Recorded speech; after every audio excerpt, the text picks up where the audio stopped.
అంటే ఇది మీరు ఈ కాలంలో ఈ జనరేషన్లో ఆల్మోస్ట్ తెలుగు మీడియమే కనుమరుగైపోయి చాలామంది కొన్నేళ్ల నుంచి లేటెస్ట్ జనరేషను వాళ్ళు తెలుగు రాయటం రాదు, తెలుగు చదవటం రాదు, తెలుగు మాట్లాడతారు, ఇంట్లో భాష మాట్లాడతారు కాబట్టి. అంటే మన ఆంధ్రప్రదేశ్ వరకు చూస్తే తెలుగు రాష్ట్రాల వరకు చూసుకుంటే అమెరికా ఇతర దేశాలు కాకుండా.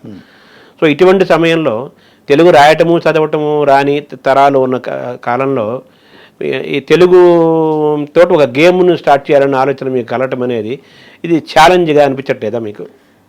తప్పకుండా అండి, ఇది డెఫినెట్గా ఛాలెంజే. ఇవన్నీ మనకి ఏంటంటే ఏరోప్లేన్ వెళ్తున్నప్పుడు హెడ్ విండ్స్ టేల్ విండ్స్ అంటారు. ఇది ఒక రకమైన హెడ్ విండ్స్ లాంటిది. ఏ మాట అనాలో తెలియదు కానీ గత 30-40 ఏళ్ళ నుంచి మన ఈ తెలుగు చదవడం రాయడం బాగా తగ్గిపోయింది. పుస్తకాలు తగ్గిపోయాయి, రాయడం చాలామంది చాలా గొప్పగా నాకు తెలుగు మాట్లాడడం వచ్చు కానీ తెలుగు రాయడం రాదు అని గొప్పగా చెప్పుకుంటారు. నేను వాళ్ళని అడుగుతాను, మీరు ఎప్పుడైనా ఇంగ్లీష్ నాకు సరిగ్గా రాదు, స్పెల్లింగ్స్ రావు, గ్రామర్ రాదని ఎప్పుడు చెప్పడం ఏం లేదు, తెలుగు మాత్రం నాకు రాదని మీరు ఎందుకు ఇంత గొప్పగా చెప్తున్నారు? అది నిరక్షరాస్యత కదా మనకి తెలుగు రాకపోవడం అనేది. దానివల్ల మనం 2 మేజర్ అవకాశాలు కోల్పోతున్నామండి నాకు ఉద్దేశం. ఏంటంటే మన పురాణ వేదిక పీరియడ్ దగ్గరికి వెళ్తే 5000-6000 సంవత్సరాలు ఇంకా ఎక్కువ కూడా అవ్వచ్చు. మనకి ఎన్నో అద్భుతమైన గ్రంథాలు ఋషులు కానీ తపస్సులు చేసి రాశారు. వేదాలు వచ్చాయి, భారత రామాయణాలు, ఇలాంటి పురాణాలు వచ్చిన విలువలు, ఆ సంస్కృతి అవన్నీ యువత మిస్ అవుతున్నారు. ఓకే, మనకి సరిగ్గా తెలుగు సంస్కృతం భారతీయత లేకపోవడం వల్ల అది ఒకటి ఉంది. ఇప్పుడు అంత పాత రోజులు కాకపోయినా ఇటీవల కాలంలో ఏదో కొన్ని వందల సంవత్సరాల క్రితం హిస్టారికల్ పీరియడ్కి వెళ్ళినా కూడా ఇప్పుడు చాణక్యుడి నీతి కానీ ఖగోళ శాస్త్రం కానీ వీటిలో చెప్పిన విలువలు కానీ ఆ సైంటిఫిక్ అనాలిసిస్లు అవన్నీ కూడా మనం మిస్ అవుతున్నాం. అయితే వీటన్నిటికీ కూడా మళ్ళీ వెనక్కి తీసుకెళ్ళాలి. కానీ మీరు అన్నట్టుగా హెడ్ విండ్స్ ఉన్నాయి వీళ్ళకి. తెలుగు భాష 30-40 ఏళ్ళ నుంచి ఇంగ్లీషు ప్రాబల్యం వల్ల కానీ ఏదైనా కారణాల వల్ల మనకి రాని మాట నిజమే. అంటే తెలుగు రాయటము చదవటమే రాని వాళ్ళు తెలుగులో తయారు చేసిన లిపి గేమ్ని ఎలా ఆడతారు? అందుకని ఏమనుకున్నా అంటే ఇప్పుడు మనకి బిజినెస్లో ఒక సామెత ఉంది, find the watering holes of your customers అని. అంటే ఎక్కడ ఉంటారు మన కన్జ్యూమర్స్ కానీ మన కస్టమర్స్ కానీ ఎక్కడున్నారు, వాళ్ళు ఎక్కడ సమయాన్ని వాళ్ళు వెచ్చిస్తున్నారు, అక్కడికే వెళ్దాం మనం అన్న ఇదన్నమాట. మీకు ఒక ఎగ్జాంపుల్ చెప్పాలంటే న్యూయార్క్ టైమ్స్ వాళ్ళది స్పెల్లింగ్ బీ అనే ఒక ఆట ఉంది, అలాగే వర్డిల్ అని రకరకాల ఆటలు ఉన్నాయి. ప్రపంచం అంతా కూడా ఇన్సుమిన్స్గా ఒక 2 కోట్ల మంది ప్రతిరోజు నిత్యం సబ్స్క్రిప్షన్ ఫీజులు పే చేస్తూ ఆడుతున్నారు.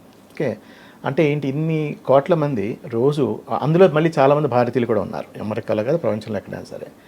ఇంతమంది యువత ఆడుతున్నారు, వాళ్ళు ప్రతిరోజు గర్వంగా చెప్పుకుంటారు, ఈ ఆట వాళ్ళు ఆడాను, కంప్లీట్ చేశాను, ఈ లెవెల్కి వెళ్ళాను అని గర్వంగా చెప్పుకుంటున్నారు. అయితే వాళ్ళు ఎందుకు చేస్తున్నారు అదంతాను?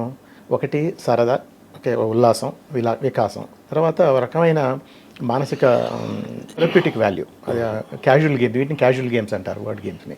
ఈ పదాల ఆటల వల్ల ఒక మెదడుకి ఒక రకమైన ఇది వస్తుంది, ఎక్సర్సైజ్ వస్తుంది, పజిల్స్ చెస్ లాగా ప్రాబ్లమ్ సాల్వింగ్ స్కిల్స్ ఇంప్రూవ్ అవుతాయి, అలాగే జ్ఞానం పెరుగుతుంది, వొకాబులరీ పెరుగుతుంది.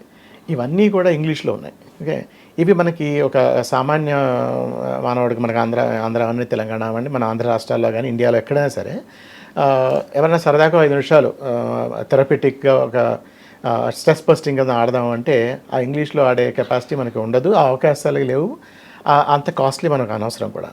ఇవే తెలుగులో ఎందుకు చేయకూడదు, మన తెలుగులో ఎందుకు ఉండకూడదు? మనకి ఏంటి ఆటలు అంటే మనం ఎందుకు లేకపోతే వీడియో గేమ్స్ పాత గేమ్ లేకపోతే ఇంగ్లీష్ గేమ్స్ ఎందుకు ఆడాలి, భారతీయ భాషలో ఎందుకు ఆడకూడదని వచ్చింది. కానీ మీరు అన్నట్టు ఆడతారా అంటే మనకి ఏమైనా అవకాశాలు ఉంటే ఆటోమేటిక్గా ఉంటాయి. ఇన్నాడు మనకు అవకాశాలు లేవు.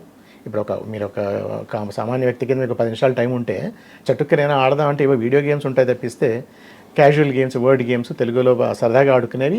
పైగా ఎక్కడ ఆడుతున్నారు మన వాళ్ళు, ఎంత యువత ఎక్కడ సమయం కేటాయిస్తారు? మొబైల్ ఫోన్స్ మీద చేస్తున్నారు. వాళ్ళకి చాలాసేపు మొబైల్ ఫోన్స్ ఉంటాయి. అంటే ఆ మొబైల్ ఫోనే వాటరింగ్ హోల్ మనకి. ఆ మొబైల్ ఫోన్స్ దగ్గరికే వెళ్ళి వాటి మీదే వాళ్ళకి ఈజీగా ఉండేటట్టుగా కీబోర్డ్లు అవి తయారు చేసి ఆటలను ఇస్తే వాళ్ళు తప్పకుండా ఆడతారని నాకైతే ఆ నమ్మకం ఉంది.